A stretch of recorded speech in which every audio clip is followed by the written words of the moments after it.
안녕하세요. 저는 오늘 시댁 얘기를 좀 해볼까 합니다. 가난할수록 돈에 대한 집착이 더 클 수밖에 없다는 건 저도 충분히 이해는 하고 있어요. 하지만 이 문제는 조용히 넘어갈 문제는 아닌 것 같아 사연을 신청하게 되었습니다. 남편과 15년의 결혼 생활을 이어오는 동안 잘 살아보려고 쉬지 않고 지금까지 발버둥치며 악착같이 살아왔어요. 저희 부부는 시장에서 족발 장사를 하고 있는데 주말을 제외한 평일엔 손님이 많지 않아 한동안 어려움을 겪고 있었어요.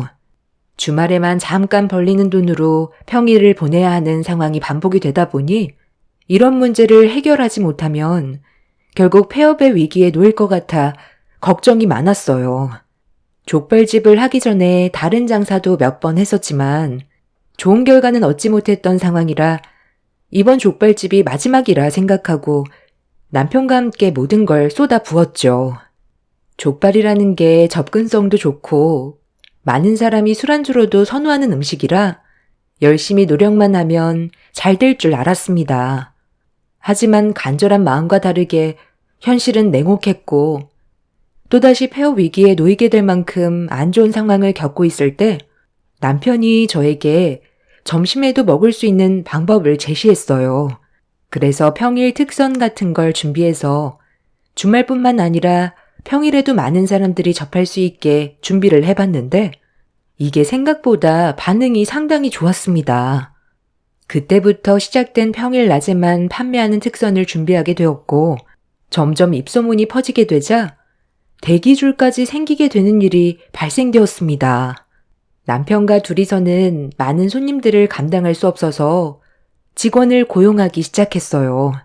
음식 장사하는 사람들은 손님들이 많이 오셔야 힘이 나잖아요.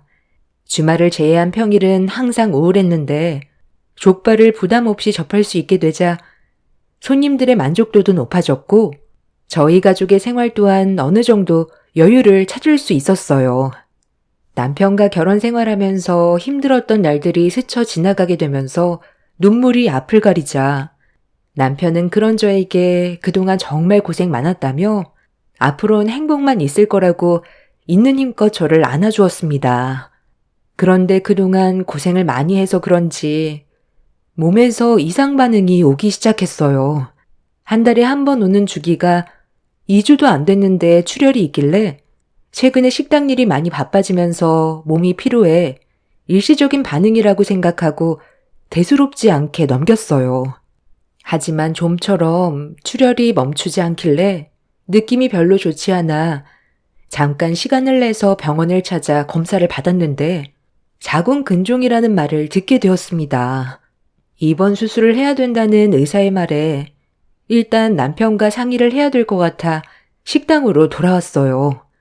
그런데 식당 안이 꽤 시끄럽길래 서둘러 들어가 봤는데 시모와 신우가 남편과 서로 언성을 높이면서 심각한 얼굴로 대화를 주고받고 있었습니다. 아니 세상에 장사가 이렇게까지 잘 됐는데 우리한테는 말도 안 하고 있었던 거야? 이 정도면 우리가 받는 한 달 생활비도 올려줘야 되는 거 아니니? 지금까지 받고 있었던 생활비는 너희들의 사정이 안 좋으니까 아쉬운 대로 만족하면서 받았던 건데 이렇게까지 손님이 많이 오면 얘기가 달라지지. 이 정도면 100만 원 정도 올려받아도 너희들한테는 지장 없을 것 같은데? 요즘 전화도 잘 안 되길래 식당에 어려움이 많은 것 같아 걱정돼서 찾아온 건데 이게 뭔 일이라니? 오빠, 정말 실망이야. 아니, 이렇게까지 손님이 많으면 벌어들이는 수익도 정말 많을 텐데 왜 우리한테는 말도 안 했어? 돈 좀 벌기 시작하니까 가족은 안중에도 없는 거지? 이렇게까지 잘 되면 나도 용돈 좀 받을 수 있겠다. 이번 기회에 오빠 덕 좀 보면서 살아도 되겠네. 그런 의미에서 오늘 용돈 좀 줘봐. 그래, 엄마도 생활비 좀 더 받아야 되겠다. 대기줄까지 서 있는 거 보면 돈을 긁어 모으고 있다는 건데 여태까지 생활비를 고정적으로 줬다는 게 너무 서운하구나. 제가 경제적으로 많이 힘들다고 언제 생활비 줄인 적 있었어요? 저희도 잘 되기 시작한 건 얼마 안 됐어요. 너무 보채지 않아도 알아서 챙겨 드릴 테니 그만 일어나세요. 어머님 오셨어요? 연락이라도 한 통 주셨으면 식사라도 하실 수 있게 자리 하나 만들어 드렸을 텐데요. 집에서 드실 수 있게 족발 좀 싸 드릴까요?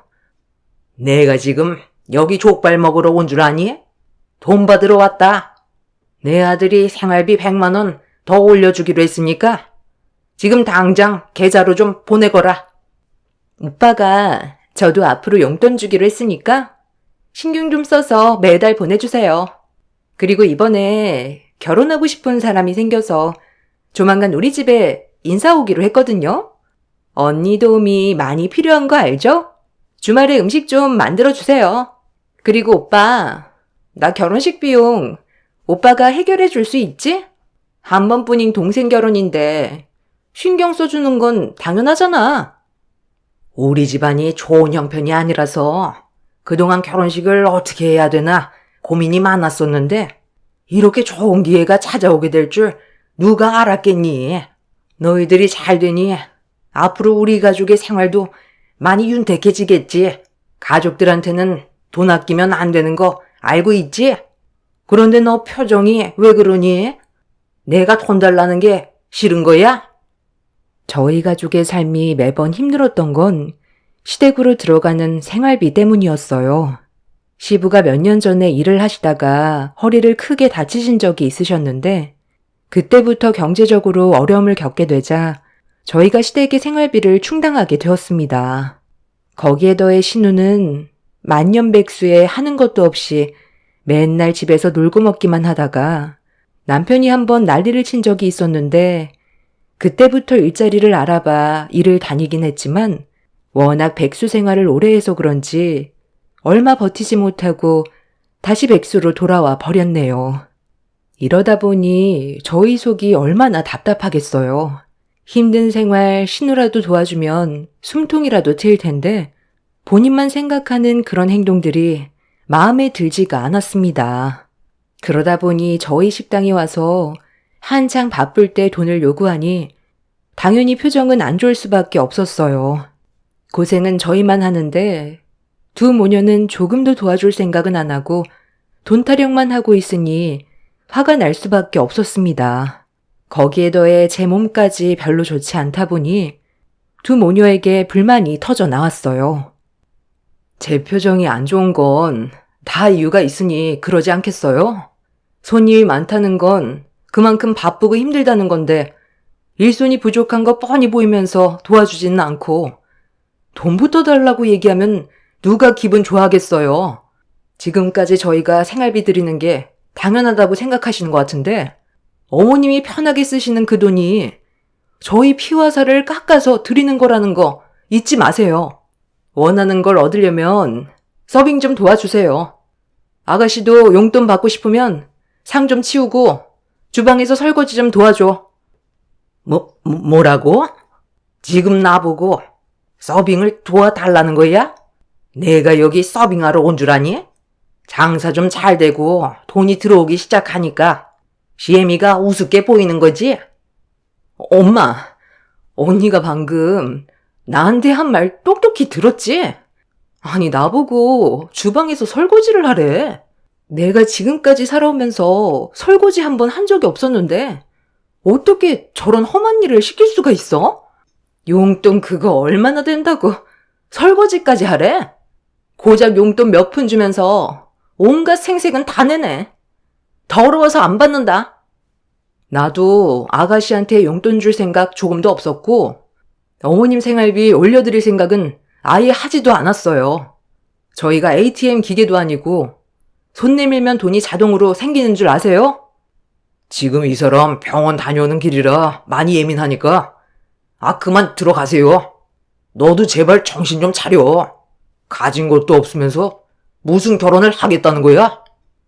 남편도 두 모녀의 행동에 화가 많이 났는지 따끔하게 한마디 한 뒤 밖으로 내쫓아 버렸어요. 당연시하게 생각하는 두 모녀 때문에 기분이 상했는데 남편도 저처럼 실망을 많이 했는지 나중에 연락드리겠다는 말 한마디 하고 식당 문을 닫아 버렸어요. 대기하고 있던 손님들이 웅성거리자 두 모녀는 남편한테 내쳐줬다는 게 상처로 돌아왔는지 얼굴을 붉히면서 저희 부부를 노려보다가 발길을 돌렸습니다. 한가할 때 온 것도 아니고 식당 일을 도와줄 생각도 없으면서 돈부터 바라는 두 모녀가 너무 실망스러워 차라리 영 끊고 사는 게 좋을 것 같았지만 사람 일이라는 게 마음처럼 되는 것도 아니잖아요. 그래서 그날 일하는 내내 마음이 불편했습니다. 어느 정도 손님이 빠져나가고 나서야 한숨 돌리던 남편은 병원에서 뭐라고 했는지 물어봤어요. 며칠간 병원에 입원을 해서 수술을 해야 될 것 같다고 하니 깜짝 놀란 남편은 제가 죽을 병에 걸린 줄 알고 얼굴이 사색이 되길래 작은 근종을 떼어내는 거라 큰 걱정은 안 해도 된다고 침착하게 설명을 했어요. 그렇게 다음날 남편의 도움을 받아 바로 입원 절차를 밟았는데 2박 3일간 병원에 입원해 있는 동안 전혀 상상하지 못했던 충격적인 일이 터지게 되었습니다. 제가 병원에 입원을 하고 나서 몇 시간 뒤에 병실 문이 열렸는데 고개를 내민 사람은 남편이 아닌 시모와 신우였습니다. 몸이 안 좋아서 예민했던 거구만. 내가 알던 며느리가 아니라서 얼마나 당황스러웠는지 아니?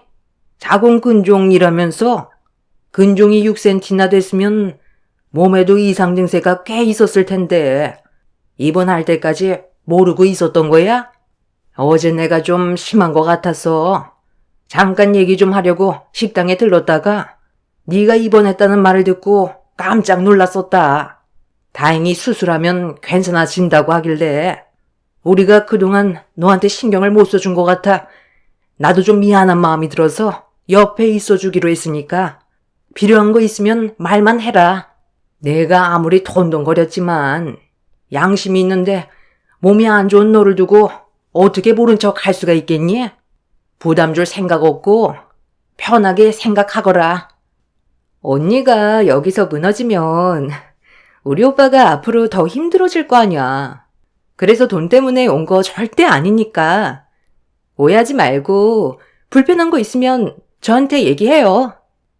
이래서 가족은 항상 곁에 붙어 있어야 한다는 거야. 사람 일 언제 어떻게 될지도 모르는데 영 끊고 살았어 봐라. 나중에 도움받을 상황이 왔을 때 손을 벌릴 수 있겠니? 있을 때 잘하라는 말이 있듯이 우리도 서로 힘들 때 도와주고 베풀면서 지내야 된다는 거야. 돈? 그거 있다가도 없는 게 돈이다.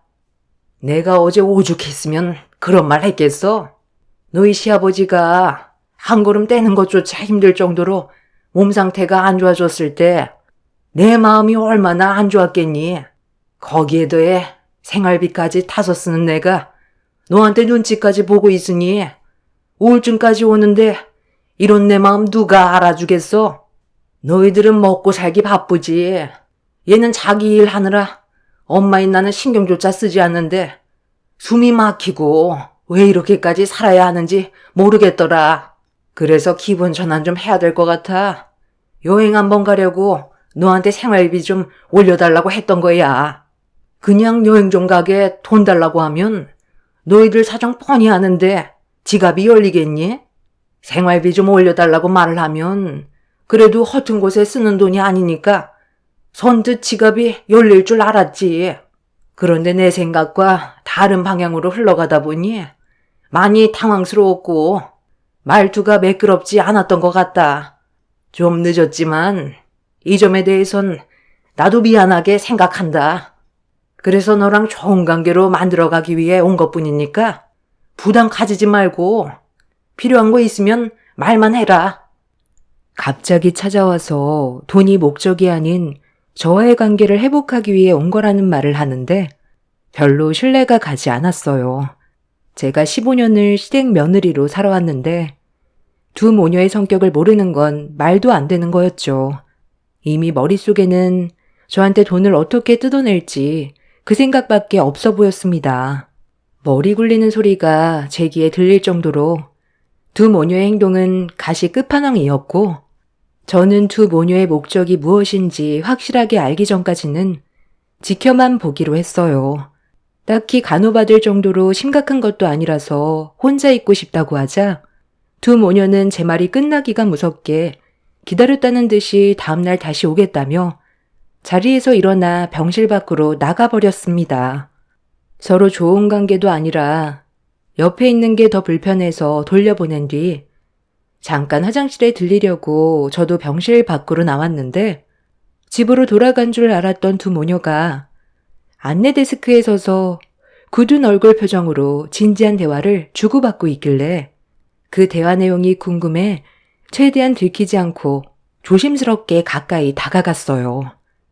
엄마, 꼭 이렇게까지 해야 돼? 돈 그거 몇 푼 받는다고. 병원에까지 와서 마음에도 없는 말을 해야 되는 건데. 나는 그냥 용돈 안 받을래. 오빠가 이런다고 우리한테 돈을 주겠어?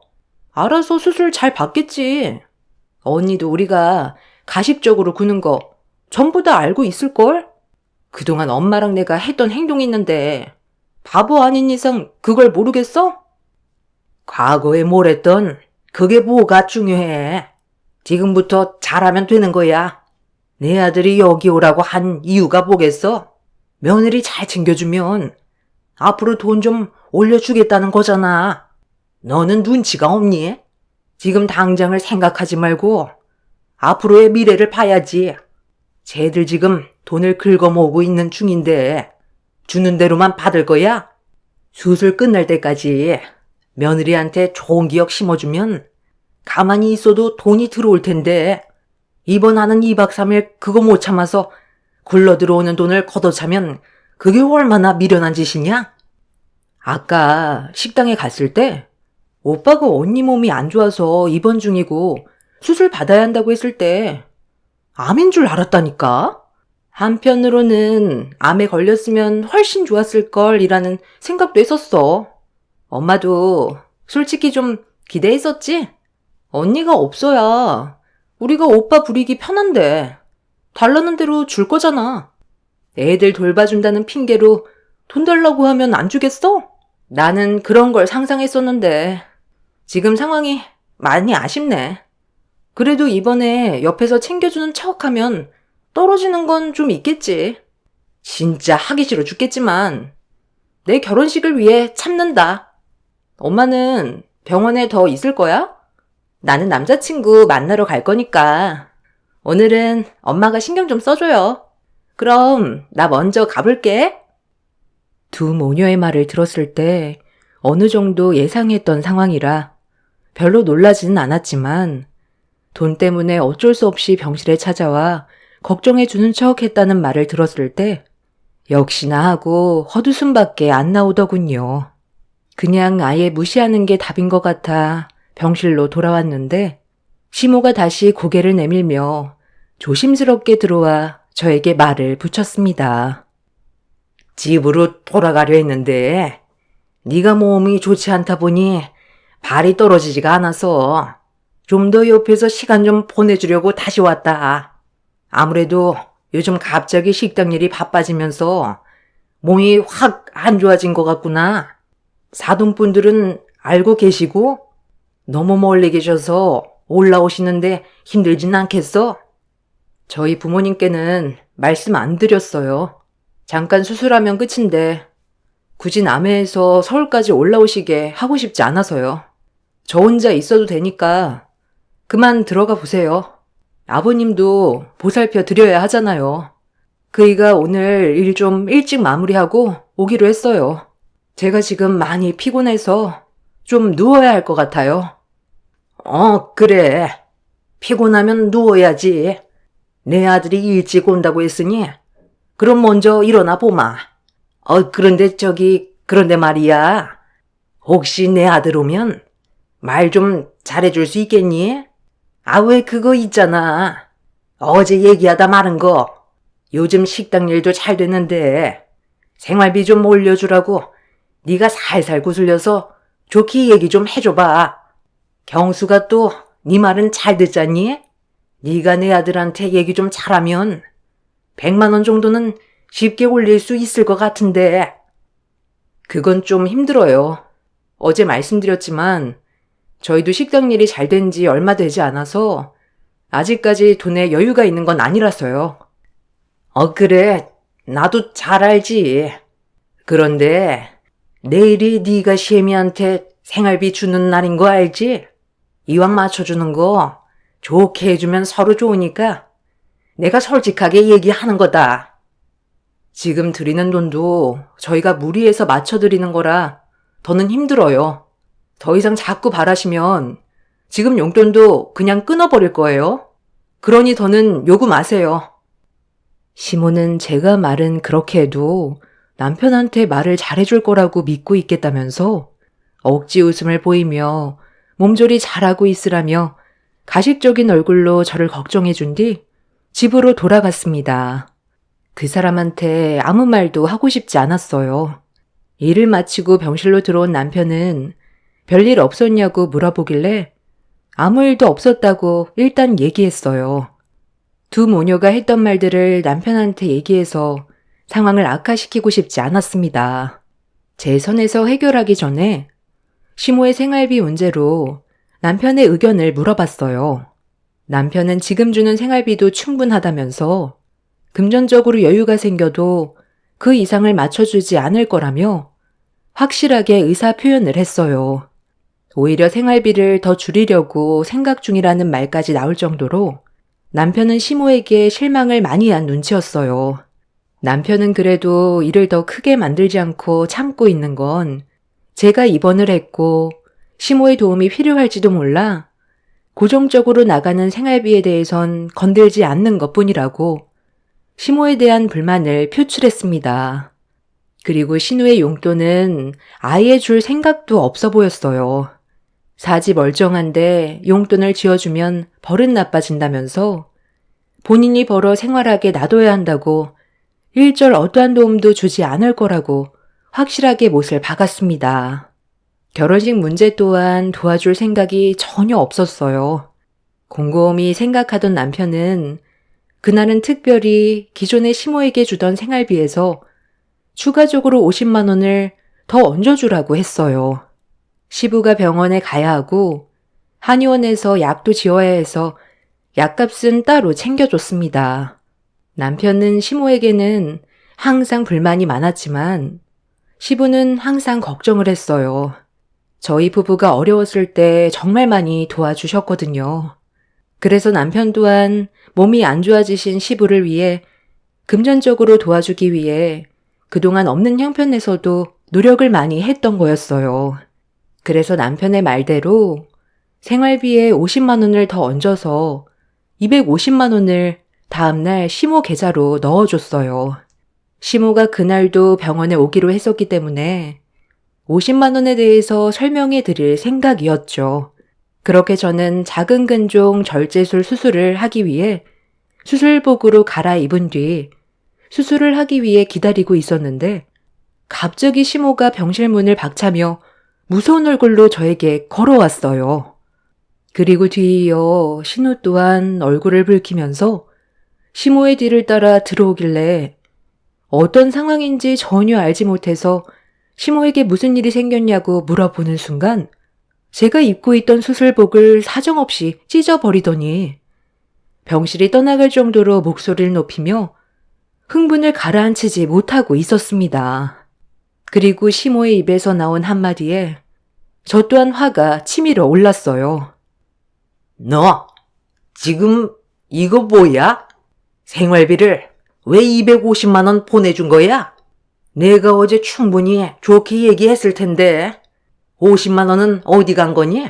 내 아들이 50만 원 덜 보내라고 한 거야? 당장 50만 원 더 토해내거라. 돈도 많이 벌면서 50만 원 그거 아까워서 지금 이 사단을 만들어? 눈치가 없는 거야? 아니면 일부러 그러는 거야? 당신 지금 미쳤어? 수술 앞둔 나한테 이게 뭐 하는 짓이야? 기존에 받았던 생활비에 추가로 50만 원 더 보낸 거, 그 50만 원 아버님이 이번에 병원에 가신다고 해서 한의원에서 약도 타야 하니까 그이가 50만 원 더 챙겨드리라고 한 거지. 생활비는 그대로 전과 동일하게 유지하기로 결정된 거라고. 그래서 지금 300만 원으로 맞춰주지 않겠다는 거네. 나는 그 조건을 받아들일 수 없으니까 당장 100만 원 입금시켜라. 안 그럼 너 오늘 수술 못할 줄 알아? 지금 내 수술비 낼 돈도 간당간당한데 100만 원을 더 붙이라고? 당신들 정말 미쳐도 단단히 미쳤네. 당장 용돈 250 토했네. 가족이고 뭐고 앞으로는 땡전 한 푼 없을 줄 알아. 네가 아프든 말든 그게 나랑 무슨 상관이야? 내 돈이나 당장 내놔. 장사 잘 되고 돈 좀 벌기 시작하니까 시미 말이 아주 우습지? 내 돈 내놓으라고. 지금 수술 앞둔 사람한테 뭐 하는 짓이야? 이 사람이 충분히 좋게 설명했는데 돈을 더 달라고? 생활비 매달 200만 원 맞춰주는 게 쉬운 줄 알아? 당신들 때문에 내가 이 사람 눈치 보면서 살아야 되겠냐고. 저거에는 그만큼도 못 주고 있는데 지금 받는 거에도 만족을 못하고 더 달라고 하면 내 입장이 뭐가 되겠어? 언제 어떻게 불황이 닥칠지 모르는데 한 푼이라도 더 모아야 될 시점에 니들 때문에 돈이 모이지가 않는다고. 200만 원도 하도 모자란다고 난리를 쳐서 겨우 올려줬으면 고맙게 생각하고 알뜰하게 쓸 것이지. 양심도 없이 병원에서 이 난리를 피워? 지금 제정신들이야? 오빠가 이 세상에 혼자 태어났어? 엄마가 힘들게 배 아파 낳아줬으면 평생 잘해도 모자란데 어디서 엄마한테 큰 소리야. 언니가 우리 엄마한테 돈 안 주겠다고 한 거 못 들었어? 쓸데없는 말 하지 말고 당장 내 눈앞에서 꺼져. 너희들 죽든지 말든지 더 이상 상관하지 않을 거니까 내 생에서 꺼지라고. 이 사람 수술 받아야 하는데 마음 불편하게 만들어야 되겠어? 다시는 내 앞에 나타나지 마. 지금 받고 있는 생활비 모조리 끊어버릴 거니까 한번 너희들끼리 돈 벌어 살아봐. 남편은 병실 밖에서 두 모녀의 말을 전부 다 듣고 있었는지 화가 머리끝까지 올라와 문을 박차며 들어왔어요. 수술을 앞두고 생활비 문제로 한바탕 싸우게 되자 다른 대기 환자가 있어서 그날 수술은 결국 취소가 되어버렸고 두 모녀는 병원에서 쫓겨나 버렸네요. 한도 끝도 없는 시모의 욕심에 화가 난 남편은 결국 그날 이후 시모에게 생활비를 일절 지원해주지 않았어요. 저는 다음날 바로 수술을 진행했고 한동안 휴식을 취하면서 몸이 회복이 될 때까지 쉬고 있었는데 식당에까지 찾아와 난리를 치는 시모 때문에 잘 되던 장사도 되지 않았습니다.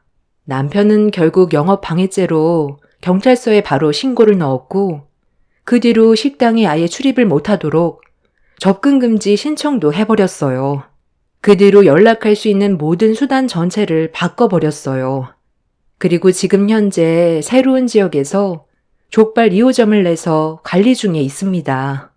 1호점 못지않게 2호점도 꾸준하게 성장을 하고 있어서 시간이 지나면 자연스럽게 자리가 잡힐 거라 생각합니다. 남편도 더 이상 호구 생활 지쳤다며 식구들에게 그만 시달리고 싶다고 확실하게 선을 그었네요. 그동안 할 만큼 했다고 생각합니다. 발등에 불이 떨어져 봐야 그 사람들도 움직일 테니 지금의 선택이 잘한 결정인 것 같아요. 이런 생활에 너무 익숙해져서 당연시하게 생각하는 두 모녀와 두 번 다시는 엮이지 않았으면 좋겠어요. 시부께만 간간히 연락드리고 따로 챙겨드릴 생각입니다. 저희 가족이 옆에 있었을 때가 정말 좋았다는 걸 절실히 깨달아봐야 정신 차리지 싶어요. 가을도 한창 저물어 가네요. 모든 분들 건강 유의하시길 바랍니다. 감사합니다. 안녕하세요. 저는 남편과 함께 육회집을 운영하고 있는 40대 여자입니다. 최근에 저희 가게에 전 남편이 다녀간 적이 있었어요. 저희 부부가 며칠 동안 자리를 비울 수밖에 없는 사정이 있어서 직원들이 저희 대신 가게 문을 열고 장사를 했었는데 그때 전 남편이 육회집에 왔었고 저는 이 사실을 전혀 모르고 있었어요. 만약 제가 가게에 있었다면 들어오지 못하게 막았겠지만 없는 사이에 들어왔던 거라 손을 쓸 수가 없었습니다. 그런데 일을 마치고 다시 가게를 나왔을 때 전 남편이 가게 안으로 들어와선 난리를 치기 시작했어요. 얼굴을 마주하게 된 것도 당황스러운데 전 남편의 입에서 나온 한마디에 더 큰 충격을 받게 되었습니다. 저희 가게에서 육회를 먹고 식중독에 걸려서 며칠 동안 죽다 살아났다며 그에 따른 위자료를 받아야겠다면서 1,500만 원을 청구했어요. 말도 안 되는 금액에 놀란 저는 식중독에 걸린 것부터가 이해할 수 없었고 전 남편이 제가 이 식당의 사장이라는 걸 식당 내부에 걸려져 있는 사진을 보고 저에게 금전적으로 요구를 하려는 행동 같아 보였어요. 전 남편과는 점점 더 언성이 높아지더니 자기가 원하는 대로 해주지 않으면 폐업하게 만들겠다면서 손을 올리려던 그 순간 남편이 식당 안으로 들어왔어요. 그리고 또 다른 반전이 눈앞에 펼쳐졌습니다. 과거의 전 남편과 있었던 일들에 대해 먼저 설명을 드려야 현재의 상황을 이해하실 수 있으실 텐데요. 지금으로부터 10년 전 남편과 결혼 생활한 지 1년 정도 지났을 시점에 술을 진탕 먹고 들어온 적이 있었어요. 결혼 이후 남편의 변화되는 모습을 지켜봐오던 저는 함께 살아오면서 점점 실망을 많이 하게 되었습니다. 제가 알던 모습이 아닌 다른 사람이 되어가는 모습으로 변해가고 있어서 앞으로의 미래가 그려지지 않더라고요. 그때 당시 저도 술에 취해 자기 몸 하나 가누지 못하는 그런 남편의 모습에 너무 실망스러워 답답한 마음에 한마디 했는데 제 말이 끝남과 동시에 남편이 저에게 손을 올리려 휘둘렀습니다. 남편이 술에 취해 제정신이 아니라서 피할 수는 있었지만 저를 노려보면서 조용히 하라고 소리치던 그 눈빛은 평소에 제가 알던 남편의 모습이 아니었어요. 시간이 지날수록 술도 많이 마시지만 난폭해지는 모습을 지켜보고 있던 저는 저에게 손을 올린 이후 남편과의 결혼 생활을 진지하게 다시 생각해 봐야 할 것 같았습니다. 아무리 정신을 못 차릴 정도로 술을 먹었다 해도 아내에게 손을 올렸다는 건 확실하게 잘못된 행동이었기 때문에 고치지 못한다면 갈라서기로 결심하게 되었죠. 남편은 다음날 출근을 해야 되는데 전날에 먹었던 술 때문에 흔들어 깨워도 정신을 차리지 못했어요. 저도 출근을 해야 돼서 남편을 계속 깨웠지만 일어나지 못하길래 실망스러운 모습에 짜증이 확 밀려온 저는 찬물을 냅다 들이부으려 했는데 남편의 핸드폰으로 전화가 왔어요. 번호를 확인해 보니 사장님으로 저장이 되어 있길래 일단 받게 되었죠. 안 팀장, 지금 몇 시인 줄 알아? 어디쯤 왔어? 거의 다 온 거야? 아, 왜 말이 없어? 설마 또 시작이야? 결혼하고 정신 차린 줄 알았더니만 그 버릇 또 나오는 거야? 나니가 불쌍해서 계속 데리고 있었지만 책임감 없이 다닌다면 나도 월급 주는 게 아까워서 더는 안 팀장과 함께 할 수가 없겠네. 저 사장님, 정말 죄송합니다. 저도 계속 깨우고 있긴 한데 어제 술을 많이 마셨는지 정신을 못 차리고 있는 중이라 깨어나는 대로 회사로 바로 보낼게요. 재수씨? 제가 이런 말씀 드리는 게 좀 그렇긴 하지만 안 팀장 그놈 재수씨 만나고 나서 사람이 달라질 줄 알았거든요. 그런데 재벌은 난 못 준다고. 결혼한 지 얼마 되지도 않았는데 너 저런 거 보면 그놈은 그 버릇 절대 못 고쳐요. 재수씨 인생이 불쌍해서 내가 얘기해 주는 건데 더 피해보기 전에 웬만하면 정리하는 게 좋을지도 몰라요. 시간 지나면 정신 차릴 수 있을 거라고 믿고 있다간 시간만 버리고 후회만 오게 될 겁니다. 제가 그놈이 하도 불쌍해서 여태껏 데리고 있었는데 감사하게 생각하기는커녕 내 회사에 피해를 주는 것 보면 걔는 글러먹었어요. 그놈이 얼마나 개차반이었는지 아세요? 술만 먹으면 개가 돼서 물건 때려 부수는 건 기본이고 지나가는 사람과 시비 붙으면 그게 여자라고 해도 주먹부터 올렸어요. 그놈이 언제 또 사고를 칠지 모르기 때문에 재수씨도 조심하는 게 좋을 거예요. 저도 여동생이 있어서 동생 같아서 얘기해 주는 거니까 결혼 생활 진지하게 고민해봐요. 그리고 그놈한테 오늘부로 회사에 안 나와도 된다고 전달해 주세요. 저는 남편이 다니던 회사의 사장님과 통화 후 상당한 충격을 받았어요. 제가 알지 못했던 남편의 과거의 행동을 듣게 되었고, 손버릇이 나쁘다는 말을 들었을 때 전날의 남편이 저에게 손을 올리려고 했던 행동이 다시금 떠올랐습니다. 거기에 더해 퇴사 처리까지 되어버렸으니 저도 더 이상은 화를 참지 못하겠더라고요.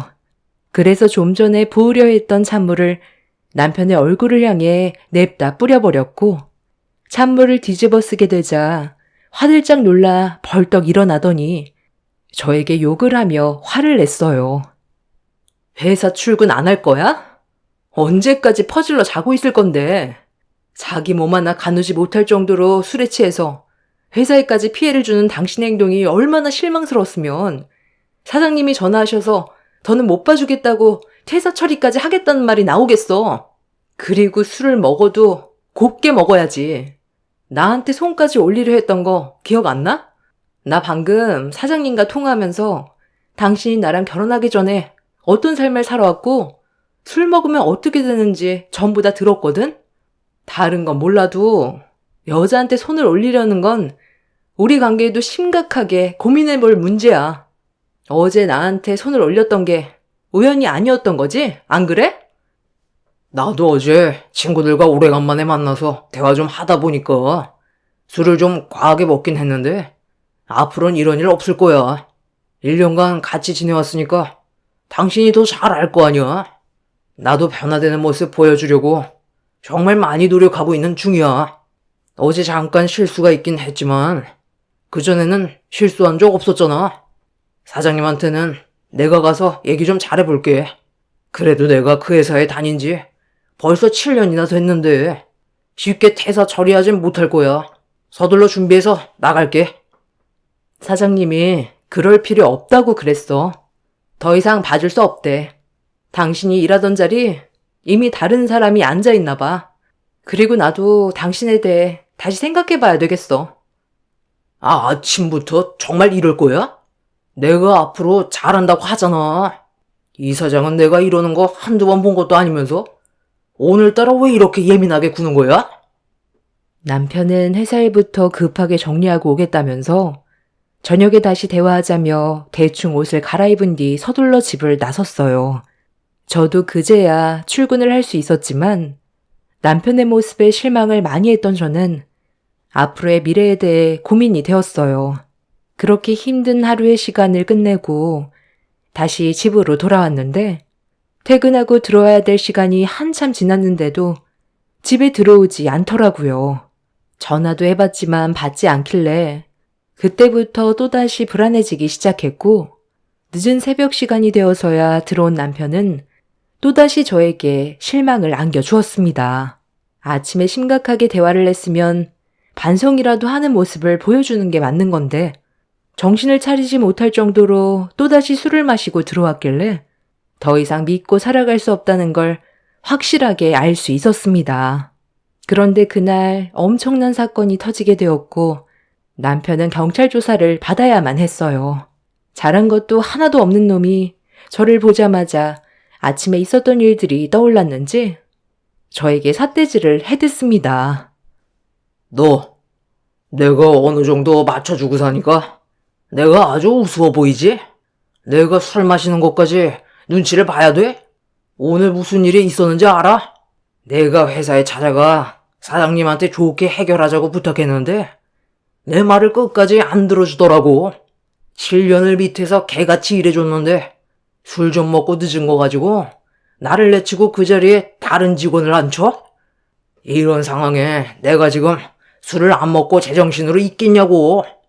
하루아침에 실업자가 됐는데 오늘만큼은 당신도 이해해줘야 되는 거 아니야? 누가 보면 사장님이 잘못한 줄 알겠네. 네가 그동안 보인 행실이 얼마나 개차반이었으면 퇴사 처리를 했겠어. 사장님이 불쌍해서 데리고 있어준 거라던데? 일자리를 줬으면 감사하게 생각하고 똑바로 행동할 생각을 해야지.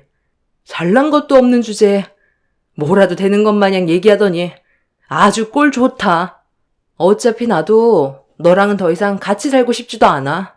아무리 안 좋은 일이 있었다 해도 일단 나와 먼저 대화를 해서 해결 방법을 찾아야 되는 게 우선 아니야?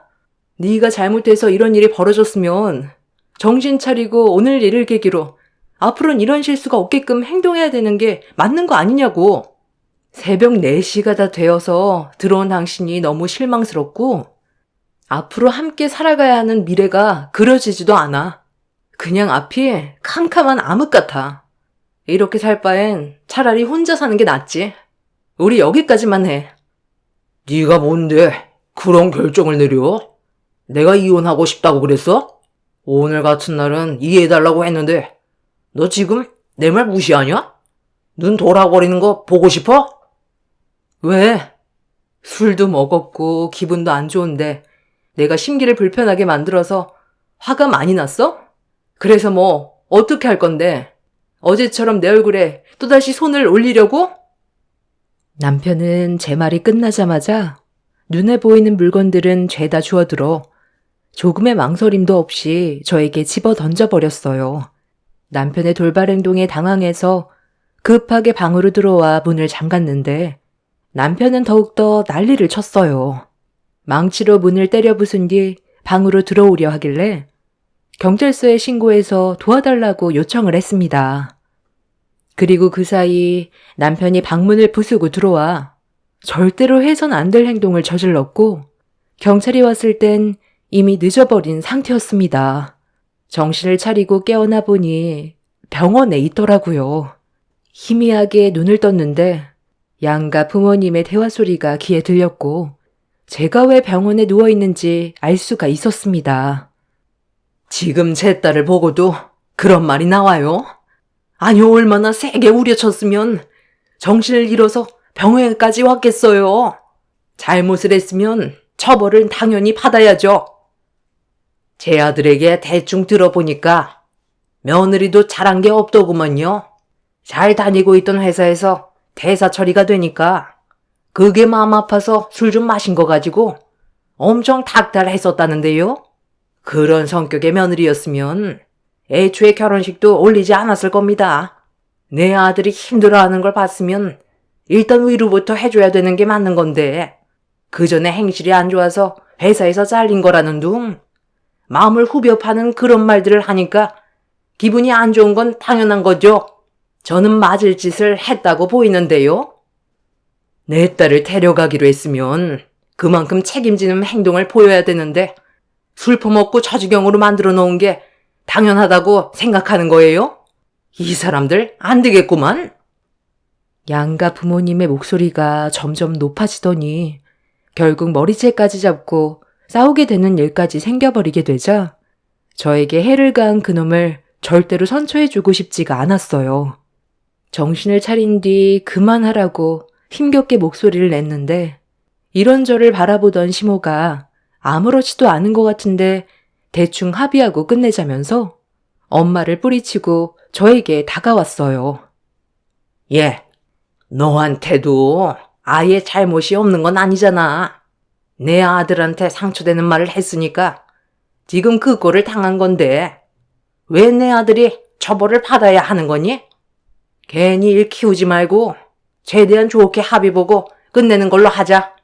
병원비랑 이혼 위자료 챙겨줄 테니까 이혼 서류에 도장 찍고 조용히 갈라서면 되잖아. 지금 상황 파악이 전혀 안 되나 보네. 당장 무릎 꿇고 용서를 구해도 모자랄 판에 대충 합의 보고 끝내자고? 내가 뭘 잘못했는데? 당신 아들이 나를 속이고 결혼까지 한 건데 뭘 잘못했다는 거야? 술 처먹고 여자에게 손을 올리는 게 맞는 거야? 당신들이야말로 우리 가족을 속이고 그놈과 결혼하게 만든 거 아니야? 여자한테 손버릇이 있다는 걸 알았으면서 이런 사실 숨기고 결혼시킨 거 사기 결혼에 성립이 되는 거 알고 있지? 합의? 웃기지 마. 나는 그 자식 콩밥 먹을 거야. 네가 원하는 대로 될 것 같아? 우리는 변호사 선임 안 하니? 사기 결혼이라고? 우리야말로 사기를 당한 거지. 조신한 척하면서 평생 내 아들과 잘 살겠다고 데려갔으면 잘못을 했어도 이해해줘야 되는 건데 조금의 실수도 용납하지 않고 상황을 더욱더 악화시켜서 경찰 조사까지 받게 됐는데 우리가 가해자라고? 네가 애초부터 그런 모습을 보이지 않았다면 내 아들 너한테 주지도 않았어. 너 지금 병원에 입원한 것도 개병 아니야? 일부러 이런 식으로 접근해서 돈 뜯어갈 생각 아니냐고? 지금 환자인 내 딸한테 뭐라고 그러는 거야? 이 사람이 달린 입이라고 말을 막 하네. 우리는 절대로 합의 같은 거 없고 무조건 법적 대응할 거니까 당장 나가. 엄마가 시모를 가로막은 뒤 당장 병실에서 나가라고 소리를 지르자 시모는 엄마를 밀친 뒤 저에게 가까이 다가와 얼굴을 들이밀면서 삿대질을 해댔어요. 합의하지 않으면 가만두지 않겠다면서 무서운 눈빛으로 저에게 협박하길래 삿대질하는 손가락을 콱 깨물어 버렸습니다. 시모는 저보고 개가 됐다면서 저에게 물린 손가락을 빼내기 위해 발버둥 쳤지만 그럴 때마다 더 세게 물어버렸어요. 저희 가족을 무시하는 것도 참을 수 없었지만 그 인간 때문에 제가 병원에 입원을 했는데도 저에게 조금이라도 미안한 마음이 없었다는 거에 화가 나 시모의 손가락을 물고 놔주지 않았습니다. 그렇게 병실에서 한바탕 난리가 나자 간호사들까지 모여서 시모와 저를 겨우 떼어놓을 수 있었고 시모는 손을 움켜쥐며 병실을 뒹굴었어요. 아쉽게도 약간의 상처만 났을 뿐 크게 다치지는 않았습니다. 결국 그날 이후 저는 남편을 상대로 소송을 제기했고 법정에선 당연히 제 손을 들어주었습니다. 그리고 그 사람이 저에게 손을 올린 행동에 대해서는 징역 1년 6개월형을 받았습니다. 이혼을 하게 되면서 정신적인 고통에 대한 위자료도 받았지만 그건 저에게 크게 위로가 되지 않았어요. 그 사람 때문에 저희 가족은 한동안 힘든 시간을 보내왔었고 징역 1년 6개월이 너무 적게만 느껴졌습니다. 그 사람과의 사이에 애가 없다는 게 다행이긴 했지만 그 사람과 함께 살아온 시간이 너무 아까웠어요. 2번 다시 똑같은 실수를 반복하고 싶지 않았고 몇 년의 시간이 흐른 뒤 다른 사람과 인연을 맺게 됐을 땐 더 신중해질 수밖에 없었습니다. 그리고 과거의 아픔을 전부 잊게 해준 한 사람을 만나 다시 한번 결혼 생활을 하게 되었습니다. 과거에 잠깐 스쳐 지나갔던 그 사람과는 하늘과 땅 차이였어요. 저에게 정말 잘해주었고 하루하루가 너무 소중할 만큼 저에게는 매일이 행복한 시간이었습니다. 그렇게 아이까지 둘 낳아 열심히 살아가고 있었는데 전 남편과 이혼한 지 10년의 시간이 지나고 또다시 얼굴을 마주하게 될 거라곤 전혀 상상조차 하지 못했어요. 한국 땅덩어리가 좁다곤 하지만 그래도 이 많은 인구 속에서 또다시 마주치게 될 거라곤 전혀 예상하지 못했던 순간이었죠. 그것도 하필 저희 부부가 식당을 비운 사이 전 남편이 왔던 거였고 저희 가족 사진이 카운터에 걸려 있는 걸 보고 다시 한번 찾아와 행패를 부리기 시작했습니다. 앞서 설명드렸지만 저는 남편과 육회집을 운영하고 있어요. 한 자리에서 그래도 꽤 오랜 시간 장사했고 어느 정도 자리도 잡아 적지 않은 손님들이 찾아주셨어요. 누구나 힘든 시간들은 있지만 그래도 자리가 잡히니 저희 가족 부족함 없이 먹고 살 수 있을 정도의 매출을 올릴 수가 있었는데 전 남편이 저희 부부가 없을 때 육회를 먹고 돌아간 뒤 식중독에 걸렸다며 1,500만 원의 위자료를 청구했을 땐 너무 어이가 없고 기가 막혔습니다. 육회집이다 보니까 위생 관련해서는 철저했는데 식중독에 걸렸다는 말을 처음 들었을 땐 당황할 수밖에 없었어요. 문제는 전 남편이 육회를 먹었을 때 다른 손님들도 상당히 많이 다녀갔었는데 조금도 몸에 문제가 생겼다는 연락은 받아본 적도 없었습니다. 누가 봐도 전 남편이 제가 육회집을 운영하고 있고 장사가 어느 정도 잘 되는 걸 보고 돈을 뜯어내려고 계획한 걸로 보였어요. 그럼 지금 내가 거짓말을 한다는 거야? 내가 먹은 것만 문제가 됐겠지. 소주 한 잔 생각나서 오래간만에 육회집에 들렀는데 네가 사장이었냐? 너 때문에 내가 1년 6개월 징역살이 한 걸 생각하면 아직까지 화가 치밀어 오르는데 내 성격 모르는 거 아니지? 그때 여기서 육회 먹은 것 말곤 아무것도 먹은 게 없었다고. 식중독 때문에 며칠간 고생해서 내가 얼마나 힘들었는지 알아? 1,500만 원도 싸게 해준 거야. 앞으로 여기에서 장사 못하게 깽판 한번 쳐볼까? 내가 입 한번 놀리는 순간 여기 식당은 폐업이야. 좋게 말할 때 내가 청구한 위자료 당장 토해내. 장사 그만하기 싫으면 순순히 내놓는 게 좋을 거야. 네 놈은 그때나 지금이나 달라진 게 아무것도 없구나. 그래도 징역 살다 오면 정신 차리고 살 줄 알았는데 다른 가게에서도 이런 식으로 돈 뜯어먹고 살고 있었냐? 너한테는 땡전 한 푼 줄 수 없고 위자료를 받고 싶으면 우리 식당에서 먹은 육회가 문제가 있었다는 걸 확실하게 증명해서 다시 찾아와. 그럼 그때 다시 생각해 볼게. 일단 의료 내역서 가지고 찾아오면 너한테 뭐라도 떨어질 줄 알았냐? 어느 누가 정신 나갔다고 1,500만 원을 위자료로 줘. 영업방해로 신고하기 전에 그만 나가지. 말로 해선 안 되겠구만. 너 오늘 장사 다 한 줄 알아? 원하는 조건 맞춰주지 않으면 너 이 가게 망하게 한다고 내가 분명 얘기했을 텐데. 전 남편은 제 얼굴을 청구서로 후려친 뒤 더 이상 장사하지 못하게 만들 거라면서 홀에 있는 테이블과 의자들 전부를 다 때려 부수기 시작했어요. 10년 전보다 지금 이 상태가 훨씬 더 심각해 보였습니다. 이미 전 남편은 알코올 중독에 빠져 있는지 10년 전보다 얼굴 상태도 안 좋아 보였고 옷차림 또한 지저분한 게 언제 씻었는지 모를 정도로 위생 또한 상당히 안 좋아 보였어요. 분노를 제어하지 못하는 모습이 식당 CCTV에 전부 녹화가 되고 있는 줄도 모르고 식당 내부를 전부 다 때려 부쉈습니다. 저는 직원에게 경찰서에 신고해달라고 부탁했고 전 남편의 행동을 지켜보고만 있었습니다. 경찰이 오기 전까지 상대하고 싶지도 않았어요.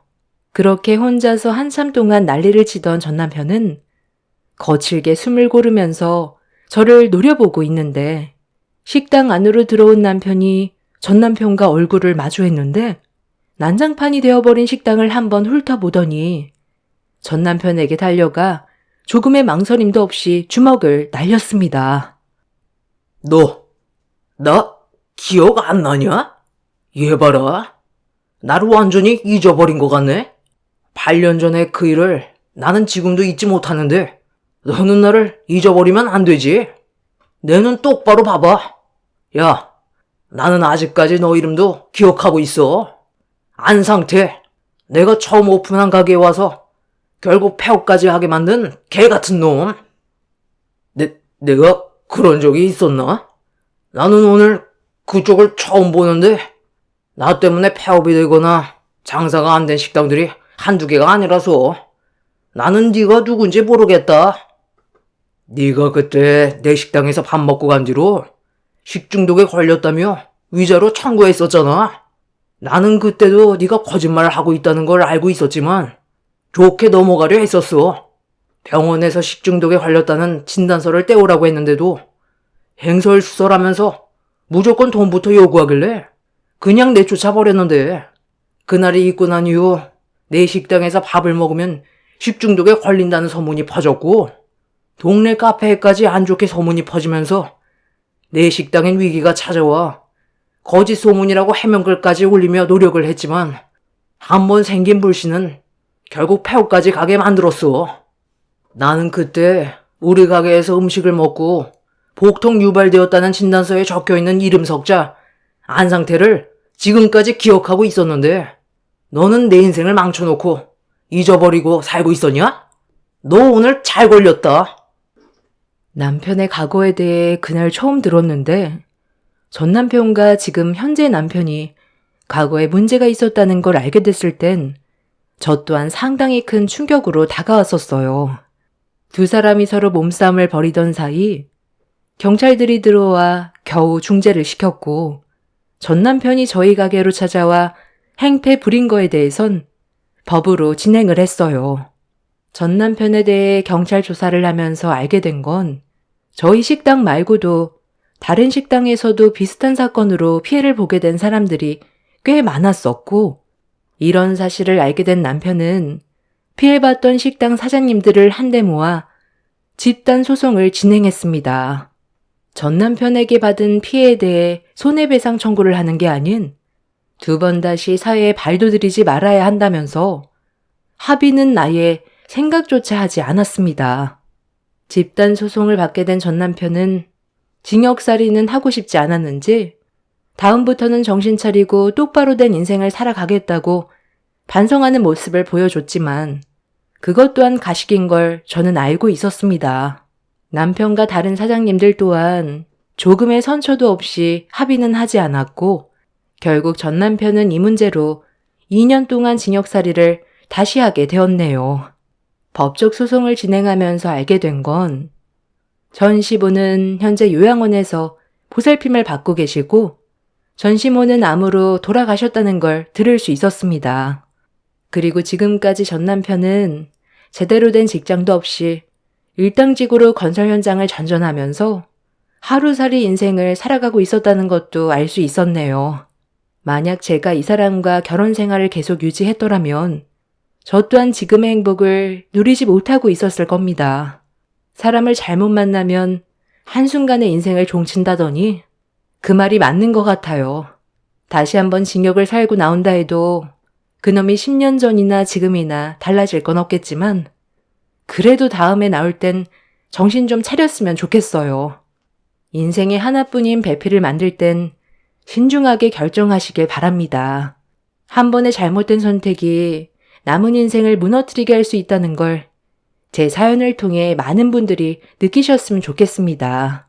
추운 날씨 건강 유의하세요.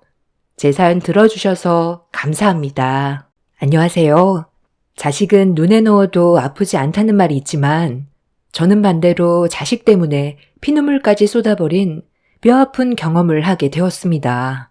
5년 전에 아들이 결혼을 하게 되면서 여러 가지로 많은 변화가 찾아왔는데 제가 제일 힘들었던 건 아들이 결혼을 하게 되면서부터 백수 생활을 시작했어요. 결혼 생활한 지 얼마 되지도 않았는데 갑자기 잘 다니던 회사를 그만뒀다는 통보를 받게 됐을 땐 아들의 행동을 이해할 수가 없었어요. 10년을 묵묵히 다니던 회사를 그만둔 이유를 알아야 했던 저는 집으로 직접 불렀어요. 전화 통화로는 말을 잘 하지 않더라고요. 그렇게 아들과 며느리의 얼굴을 마주한 뒤 대화를 이어나갔어요. 그때 당시 며느리가 임신을 했던 상태라 앞으로 돈 들어갈 곳이 많은데 무슨 생각으로 일을 그만뒀는지 물어봤는데 아들의 입에서 나온 말은 저를 당황스럽게 만들었어요. 한 회사에서 10년 가까이 일을 해왔지만 앞으로도 자기 삶이 달라지지 않을 것 같아 다른 일을 해보려고 그만뒀다고 설명을 했어요. 그래도 10년 동안 한 회사에 다니면서 월급도 적지 않게 받는 걸로 알고 있었는데 아들은 더 이상 회사를 다니는 게 아닌 사업을 원하고 있었습니다. 그 말을 듣는 순간 상당히 불안했던 건 사업에 대한 경험도 없고 아무런 준비가 되어 있지 않은 상태에서 갑자기 사업을 시작한다는 건 현실적으로 위험할 수 있기 때문에 다시 회사로 복귀할 수 있다면 그렇게 하는 게 좋을 것 같다고 최대한 침착하게 설득시켰습니다. 그런데 제가 아들과 대화를 하고 있는데 갑자기 며느리가 끼어들더니 저를 당황스럽게 만들었어요. 아들이 회사를 그만두게 만든 건 며느리였다는 걸 알게 되었죠. 어머님, 이 사람 나이도 있고 언제까지 남 밑에서 월급 받아가며 일할 순 없잖아요. 저희가 생각 없이 일을 그만뒀겠어요? 당연히 좋은 계획을 가지고 있으니까 이 사람 보고 일을 그만두라고 한 거죠. 사업 구상은 진작에 끝났고 앞으로 사장 소리 들으면서 돈 쓸 일만 남았어요. 저희가 알아본 곳이 대박 자리라니까요. 살짝 모자라는 돈은 어머님이 지원해 주시면 딱 좋을 것 같은데 그렇게 해주실 수 있죠? 이 사람 이미 사직서 냈고 이제 돌이킬 수 없어요. 언제부터 이런 생각을 가지고 있었던 거니? 내가 봤을 땐 너희들 그냥 일을 저질러 버린 것 같은데 나보고 도와달라고 말만 하면 돈이 나오는 줄 알아? 아유, 걱정하지 마시고 저희 믿고 지원 좀 해주세요. 이 사람이 한 직장에서 꾸준하게 10년을 일해왔으면 그만큼 다른 일도 끈기 있게 잘할 수 있지 않겠어요? 이번에 집 사는데 돈을 다 써버려서 여유가 많이 없는데 엄마가 충분히 도와줄 수 있잖아요. 아버지 떠나시고 나서 그 재산 꽤 되는 걸로 알고 있는데 이럴 때 저희 좀 도와주세요. 나중에 잘 되면 엄마한테 빌린 돈 다시 갚을게요. 아들이 이렇게까지 얘기하는데 모른 척 갈 건 아니죠? 어머머머, 이가 진짜? 갚는다는 얘긴 왜 해? 엄마가 아들이 잘 되길 바라는 마음에 주는 돈인데 당연히 갚지 않아도 되지. 내 자식이 나중에 사업한다고 손 내밀면 나는 조금의 망설임도 없이 바로 통장 건네줬을 거야. 어머님도 당신이 잘 되길 바라고 우리 가정이 행복하길 원하시기 때문에 부담 없이 주실 거라고. 그리고 그 많은 재산 묵혀둬봤자 국 끓여 먹을 수도 없잖아요. 저희가 봐둔 상가가 있거든요. 그곳에다가 카페 하나 차릴 수 있게 돈 좀 주시면 정말 열심히 살게요. 너 솔직하게 얘기해봐라. 지금 다니던 회사 그냥 계속 다니고 싶었어? 아니면 며느리 말처럼 더 이상 그 회사에 다니고 싶지 않았던 거야? 그 회사에 오래 다녀봤죠. 제 인생이 크게 달라질 것 같지도 않고 월급쟁이로 그만 살고 싶어서 그만뒀어요. 저도 그동안 고민 많이 하고 있었는데 이 사람이 뒤에서 제가 다른 일을 할 수 있게 용기를 줘서 사직서 내고 나올 수 있었어요. 저 아직 젊잖아요. 충분히 다른 일 알아볼 수 있고 저도 사장 소리 듣고 싶어요. 사업이 쉬운 게 아니라는 거 너희 아버지가 살아계실 때 옆에서 지켜봐 놓고도 그런 말이 나와? 엄마는 네가 갑자기 내린 결정이 많이 불안하다. 제가 선뜻 돈을 주지 않으려 하자 좋게 설명을 하던 며느리의 목소리가 조금씩 변하기 시작했어요. 아들은 며느리의 눈치가 보였는지 조급한 말투로 명확한 답을 주길 원하길래 어쩔 수 없이 도와주기로 결정을 내릴 수밖에 없었습니다. 그렇게 아들 내외가 알아보게 된 상가에 카페를 차릴 수 있게 금전적으로 도움을 줬어요. 둘 다 열심히 하겠다고 들뜬 마음으로 시작하게 된 카페가 잘 되길 저도 간절히 바라며 성공적인 출발이 될 수 있게 옆에서 응원을 해줬어요. 그런데 잘 될 것 같았던 기대와 다르게 처음엔 손님들이 좀 몰리는 것 같더니 시간이 좀 지나면서 카페엔 파리만 날리는 시간들이 길어지자 결국 우려가 현실로 되어 버렸습니다. 말로는 엄청 열심히 하고 잘할 것처럼 얘기해놓고 막상 카페를 운영할 수 있게 금전적인 지원을 해줬는데 밥상을 차려줘도 먹지 못하는 모습에 기분이 좋지 않았네요. 결국 버티고 버티다가 예상했던 대로 카페는 1년도 채우지 못하고 폐업 처리를 하게 되었습니다. 그리고 아들 내외는 먹고 살 길이 막막해지자 저에게 다시 한번 또 찾아와 손을 내밀었어요.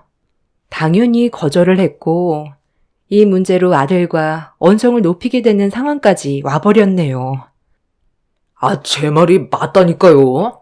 상가 위치가 너무 안 좋았었고 저희가 아무래도 처음 시작하던 사업이라 너무 몰라서 폐업 처리가 된 거지. 다음은 더 잘할 수가 있어요. 이 사람 말이 맞아요. 저희가 처음 하는 사업이라 지식이 너무 없어서 원하는 방향대로 가진 않았지만 다음번엔 정말 잘할 수 있어요. 이번에는 신중하게 위치 선정해서 한번 하는 거 제대로 해보려고요. 카페를 차리기 적합한 부지를 몇 군데 봐뒀거든요. 어머님도 이번에 같이 좀 봐주셨으면 좋겠어요. 너희들이 폐업을 하게 된 건 자리 탓이 아니라 영업을 하는 데 있어 태도가 문제라는 생각은 안 해봤니? 기본적으로 장사를 하기 위해서 제일 우선시 되어야 하는 문제가 뭐야? 친절인데 너희들 행동은 어땠니? 커피 한 잔 시켜놓고 죽치고 앉아 있는다며 손님을 내쫓질 않나. 손님이 원하는 커피를 시키려 해도 비싼 음료를 주문하게끔 강압적인 모습을 보이는데 어느 누가 그런 카페에 들어가 커피를 사 먹겠어. 입장을 바꿔서 생각을 해봐라. 기본적인 것부터가 잘못됐는데 상가 위치나 따지고 있으니 내가 화가 안 나게 생겼어? 너희들은 아직 사업할 준비가 덜 된 것 같으니까 다시 본래의 자리로 돌아가는 게 좋을 것 같다. 어머님, 그건 저희도 먹고 살아야 하니까 그렇게 한 거죠. 가게 월세도 내야 하는데 꼭 커피 한 잔 시키고 몇 시간 동안 죽치고 앉아있으면 얼마나 스트레스 받겠어요?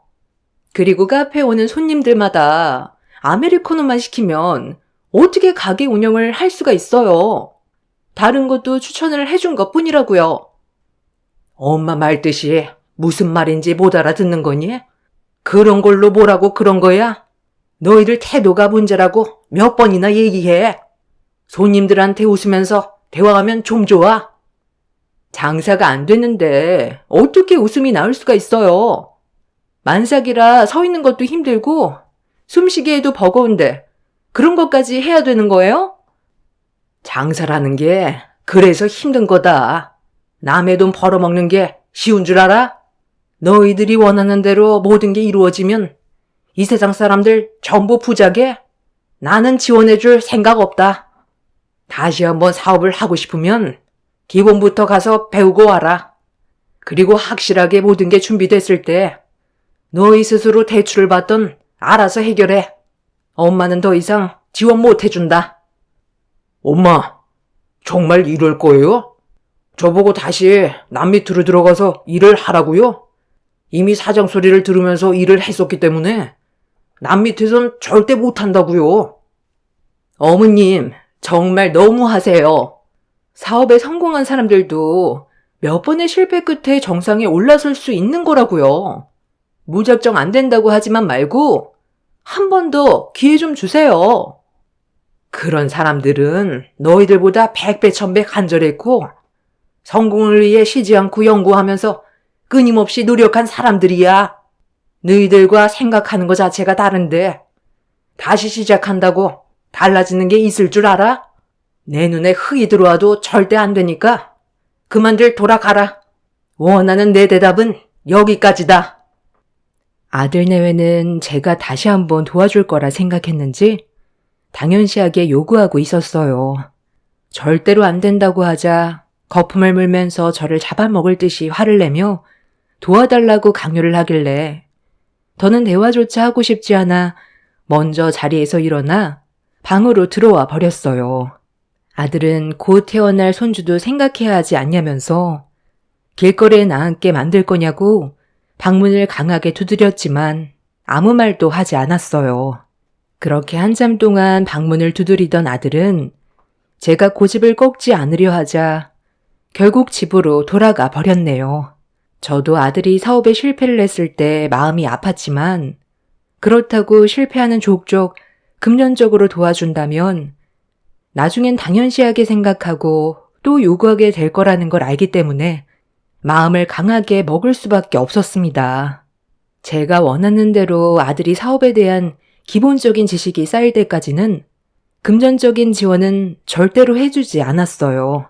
세상이 호락호락하지 않다는 것도 알아야 하고 밑빠진 독에 물 붓기라 어느 정도 시간이 필요해 보였습니다. 결국 아들 내외는 발등에 불이 떨어지자 본인들이 원하는 걸 얻어내기 위해 밑바닥부터 다시 배우기 시작했습니다. 저는 그 모습을 묵묵히 지켜보았고 며느리는 중간에 출산까지 하게 되면서 정신없이 바쁜 시간들을 보내고 있었네요. 그렇게 어느 정도 시간이 흐르고 저도 출산한 며느리를 위해 몸조리에 신경을 써주면서 제가 할 수 있는 선에선 최선을 다해줬어요. 그런데 며느리는 제 얼굴을 볼 때마다 항상 불만이 가득했고 서운한 마음을 표출했습니다. 어머님, 정말 너무하세요. 다른 집안들은 아들 손자 낳아주면 원하는 건 다 해준다는데 어머님은 저 몸조리 해주시는 거 웬 아무것도 없잖아요. 그이가 지금 힘들게 남 밑에서 일하고 있는데 불쌍하지도 않으세요? 언제까지 지켜보기만 하실 건데요. 저는 충분히 배울 만큼 배웠고 이제는 잘할 것 같은데 이제 그만 도와주시면 안 돼요? 아이도 태어나서 책임감도 많아졌고 이번이 마지막이라고 생각하고 정말 최선을 다해 노력할 거라고요. 그러니까 제발 도와주세요. 카페 차리겠다고 남 밑에서 일한 지 얼마나 됐다고? 벌써 매장을 차리겠다는 거야. 내가 봤을 땐 아직 멀었다. 그런 건 내가 알아서 판단해서 결정할 테니까 너는 쓸데없는 생각하지 말고 애나 잘 봐라. 카페에서 아르바이트 하는 걸로도 둘이 입에 풀 칠 정도는 할 수 있잖아. 힘들고 고생해봐야 마지막 기회는 놓치지 않을 거 아니야. 꼭 이렇게까지 해야 되는 거예요? 아버님이 남기고 가신 재산 평생 먹고 살 정도로 많다면서요. 그럼 한 번 정도는 더 도와줄 수 있는 거잖아요. 그렇다고 펑펑 쓰면 그 돈이 바닥은 안 나니? 돈을 쓸 생각만 하지 말고 어떻게 하면 돈을 벌 수 있을지 생각을 해야지. 재산이 많다고 생각 없이 썼다간 결국 길거리에 나앉는 건 순식간이다. 로또 당첨된 사람들 중에서 잘 사는 사람들도 있겠지만 그 돈을 제대로 관리하지 못해 결국 예전보다 못한 삶을 살고 있는 사람들도 있다는 거 뉴스에서 못 봤니? 내가 가지고 있는 재산도 언젠간 바닥을 보인다는 거다. 그러기 때문에 두 번의 실패는 있어서는 안 되고 어떻게 해서든지 성공을 위해 기초부터 제대로 배워야 한다는 건데 뭐가 그리 급하다고 얼굴 볼 때마다 불만투성해 시애미를 못 잡아먹어서 안달이야? 며느리와 한참 동안 얼굴을 붉히면서 쉬지 않고 대화를 이어나갔어요. 아무리 설명을 해도 제 말을 알아듣지 못하는 것 같아 답답하기만 했습니다. 남편이 암으로 떠나기 전에 사업이 크진 않았지만 그래도 꾸준하게 성장했었고 저희 가족 먹고 사는데 문제는 없었어요. 안정적인 삶에 항상 감사하며 살아왔었습니다. 남편이 열심히 노력하는 모습을 항상 뒤에서 지켜보던 아들도 나중에 사업을 하면 잘할 수 있을 거라고 처음엔 믿고 도와줬었지만 그건 제 착각이었다는 걸 사업을 운영하는 태도를 보고 알 수가 있었어요. 당연히 금전적인 도움을 주지 않는 제가 원망스러워한다는 것도 알고 있었습니다. 그래도 나중엔 제 맘을 알아줄 거라 생각했어요.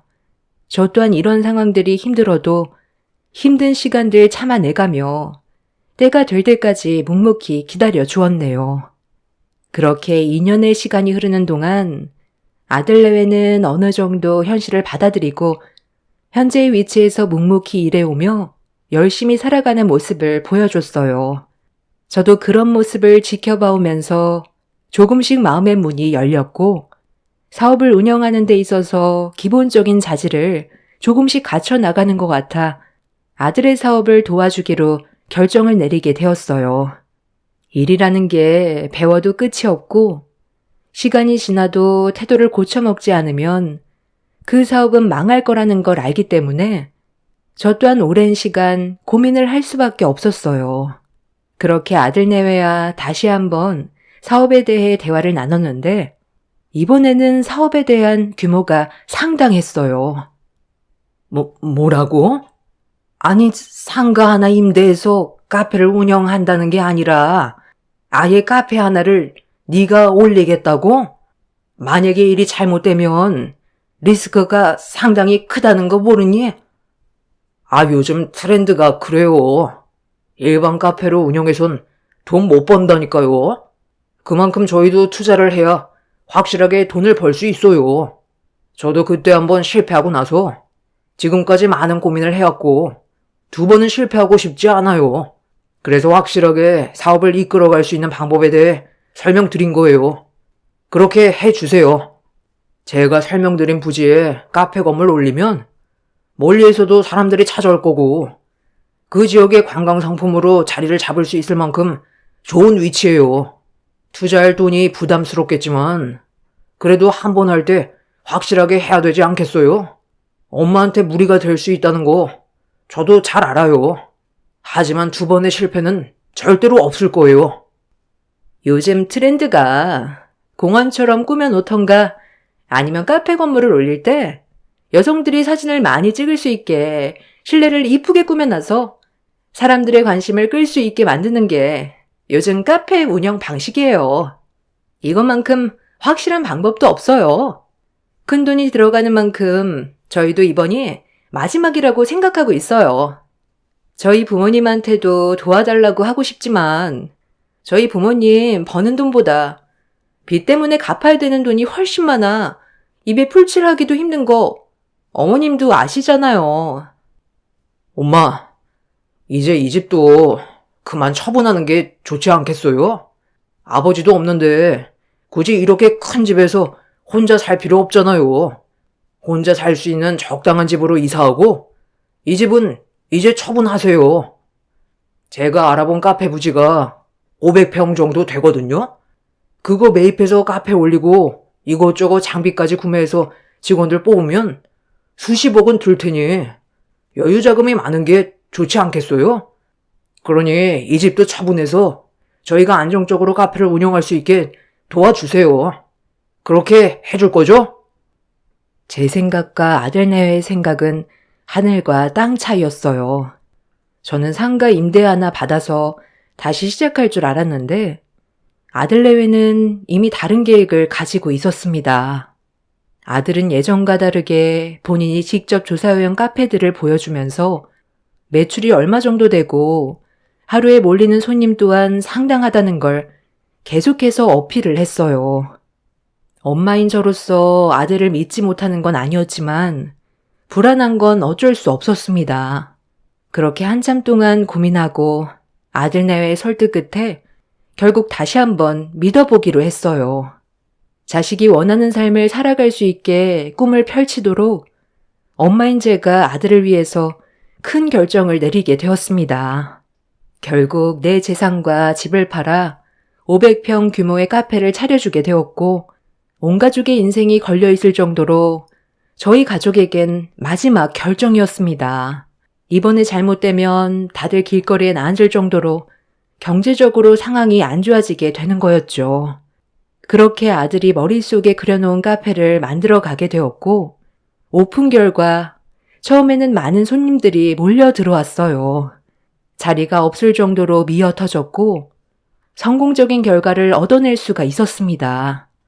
처음엔 오픈한 지 얼마 되지 않아서 잠깐 반짝이고 사그라들 줄 알았는데 불안했던 마음과 다르게 카페는 안정적으로 운영이 되어가고 있었고 직원이 모자랄 정도로 많은 사람들이 몰려왔어요. 워낙 일이 바쁘다 보니 제가 아이를 돌봐줘야 하는 상황까지 생겼는데 여기서 문제가 생겼습니다. 며느리 대신 집에서 육아를 하며 바쁜 시간을 보내고 있는데 갑자기 며느리한테 전화가 왔어요. 어머님, 지금 카페는 정신없이 바빠 죽겠는데 집에만 계실 거예요?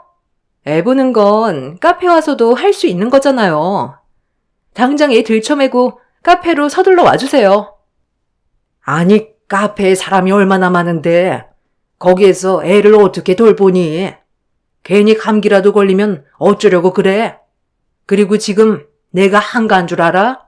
너희들 카페 운영하는 게 바쁘다 보니까 집안일은 아예 손도 못 대고 있어서 밀린 집안일까지 내가 전부 다 하고 있는데 집에서 내가 노는 걸로 보여? 일손이 모자라면 직원을 뽑아야지. 지금 당장 뽑을 순 없잖아요. 며칠 내로 직원 몇 명 더 충원할 거니까 그때까지만 카페로 나와주세요. 애도 집에만 있는 것보단 바깥바람 쐬는 게 좋죠. 아들내외는 카페 일이 워낙 바쁘다 보니 집안일은 아예 손을 놓고 있었어요. 거기에다 애도 돌볼 수 있는 상황이 아니라 제가 도와줄 수밖에 없었죠. 사돈댁은 워낙 멀리 계셔서 도와줄 수 있는 상황도 아니라서 제 손이 필요할 수밖에 없었어요. 며느리가 워낙 급하다고 하니 어쩔 수 없이 하던 일 멈추고 애를 들쳐맨 뒤 택시 타고 카페로 향했습니다. 얼마나 손님들이 많던지 500평이나 되는 카페에 많은 사람들이 줄지어 들어가고 있었어요. 손님들 틈 사이를 비집고 카운터로 들어갔는데 며느리가 저에게 행주를 던지더라고요.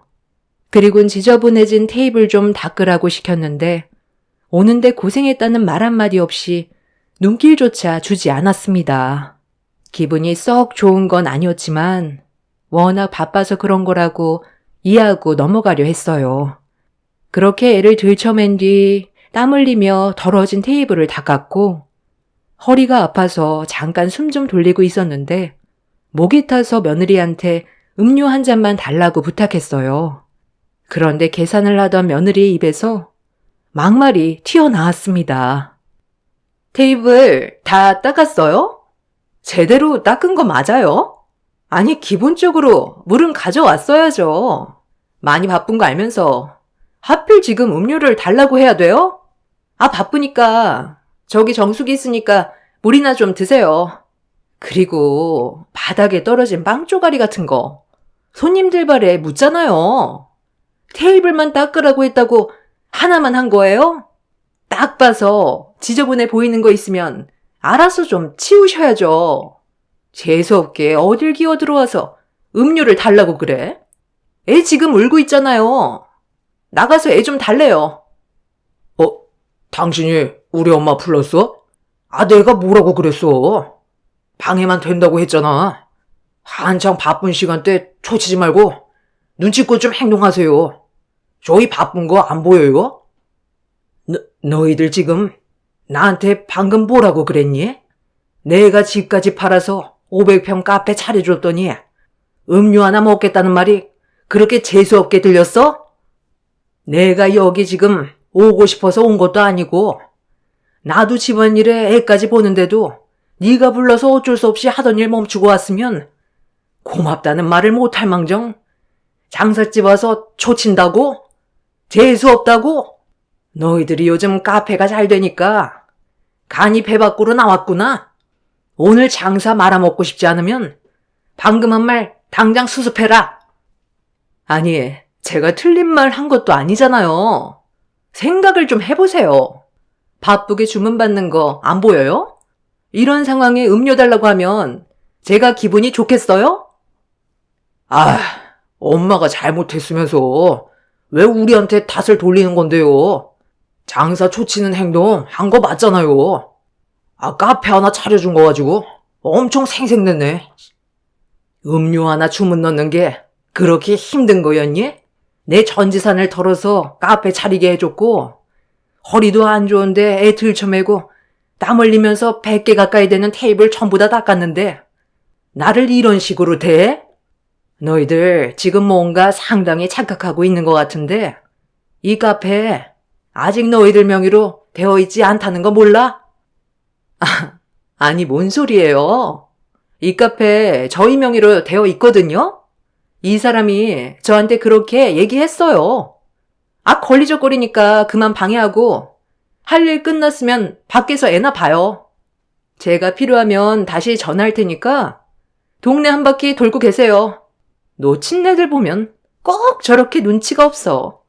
아, 당신도 그동안 어머님이랑 살면서 정말 답답했겠다. 내가 당신한테 말하지 않은 게 하나 있는데 이 카페 아직 우리 명의가 아니야. 엄마가 안정적으로 확실하게 자리 잡히면 그때 넘겨주기로 했었어. 뭐라고? 아니, 나한테는 명의 이전 다 받았다고 했잖아. 아니, 그런 중요한 말을 왜 지금에서야 하는 건데? 나는 지금까지 이 카페가 우리 명의로 되어 있는 줄 알았잖아.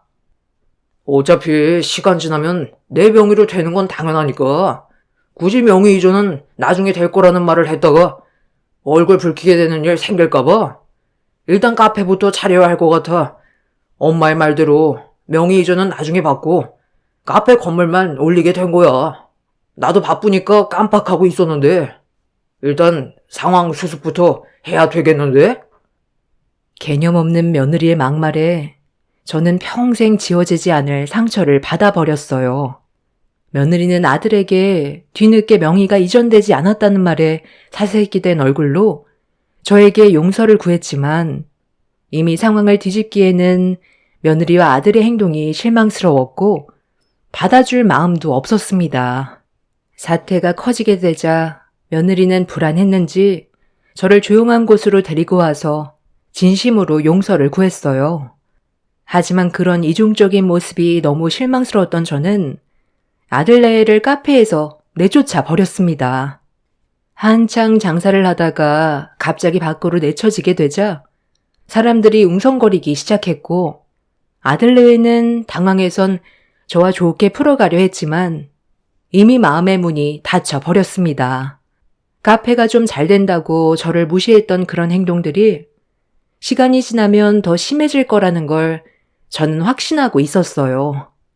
사람은 쉽게 변하지 않기 때문에 카페의 명의가 이전되는 순간 며느리와 아들은 저를 내쳐버릴 것 같아 카페는 제 소유로 끝까지 가지고 있는 게 맞는다고 판단하게 되었습니다. 그리고 지금까지 아들 내외는 카페에 출입을 하지 못하고 있어요. 제가 직접 직원들을 고용해 카페를 운영하고 있습니다.